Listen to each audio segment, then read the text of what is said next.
नमस्कार। ओम नमः शिवाय। भौम प्रदोष व्रत पर जरूर पढ़ें हनुमान जी से जुड़ी ये कथा। आज है भौम प्रदोष व्रत। हिंदू धर्म में प्रदोष व्रत का विशेष महत्व है। इस दिन देवों के देव महादेव की पूजा अर्चना की जाती है। त्रयोदशी तिथि के दिन प्रदोष व्रत रखा जाता है।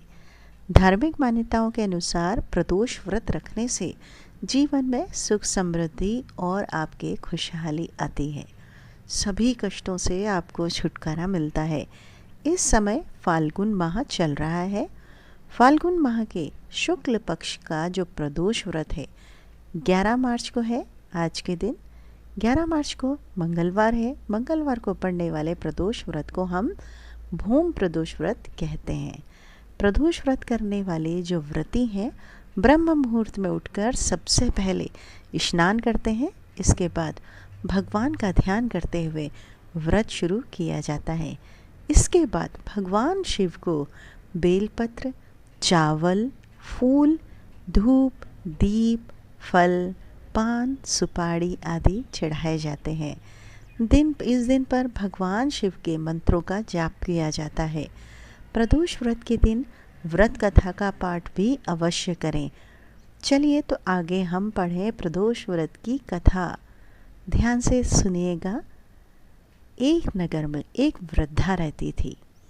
उसका एक ही पुत्र था। वृद्धा की हनुमान जी पर गहरी आस्था थी। वह प्रत्येक मंगलवार को नियम पूर्वक व्रत रखकर हनुमान जी की आराधना किया करती थी।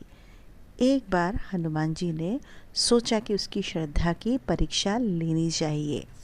हनुमान जी ने क्या करा, साधु का वेश धारण कर वृद्धा के घर गए और पुकारने लगे, है कोई हनुमान भक्त जो हमारी इच्छा को पूर्ण करे?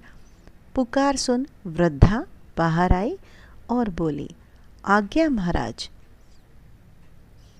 हनुमान जी बोले, मैं भूखा हूँ, भोजन करूँगा तो थोड़ी ज़मीन लीप दे। वृद्धा दुविधा में पड़ गई। अंततः हाथ जोड़कर बोली, महाराज, लीपने और मिट्टी खोदने के अतिरिक्त आप कोई और दूसरी आज्ञा दें, मैं अवश्य पूर्ण करूँगी। साधु ने 3 बार प्रतिज्ञा कराने के बाद कहा, तू अपने बेटे को बुला, मैं उसकी पीठ पर आग जलाकर भोजन बनाऊँगा। यह सुनकर वृद्धा घबरा गई, परंतु वह प्रतिज्ञाबद्ध थी। उसने अपने पुत्र को बुलाकर साधु के सुपुर्द कर दिया।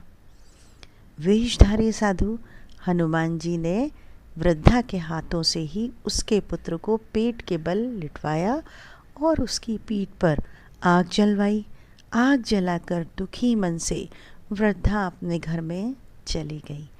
इधर भोजन बनाकर साधु ने वृद्धा को बुलाकर कहा, तुम अपने पुत्र को पुकारो ताकि वह भी आकर भोग लगा ले।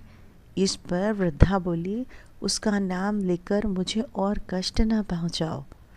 लेकिन जब साधु महाराज नहीं माने तो वृद्धा ने अपने पुत्र को आवाज लगाई।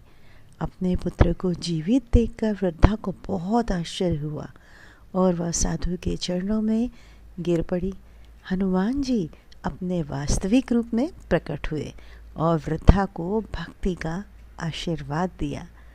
तो यह थी एक छोटी सी कथा, पौराणिक कथा है। आपका दिन शुभ हो, मंगलमय हो। प्रदोष की बहुत बहुत शुभकामनाएं आप सभी को।